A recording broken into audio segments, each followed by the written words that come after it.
atlasviy ro'mol o'ragingiz keladi, lekin hech ham o'xshamaydimi? Unda videoni oxirigacha ko'ring va noldan oxirigacha точно o'rganib olasiz.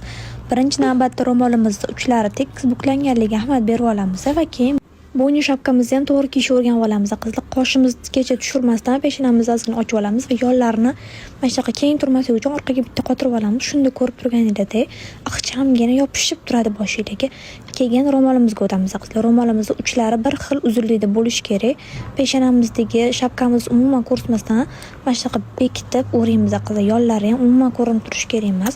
Aynan shu usulda sizlar to'y kuningizda ham bemalol o'rasanglar bo'ladi. Shuning uchun videoni oxirigacha ko'rib, yaxshilab o'rganib olinglar.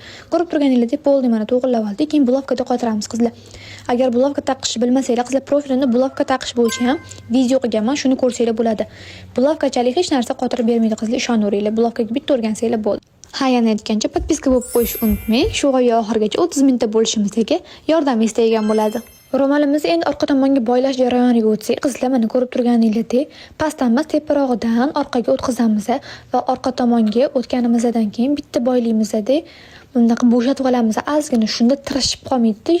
Turishi boshingizda udobniy bo'ladi, qulay bo'ladi. Keyin bundaqa ochib olasizlar ozgina bitta boylagan tomoninglar. Shunda to'kilib chiroyli turadi va buni bemalol aytganimda to'y kuningizda ham o'rasanglar bo'ladi.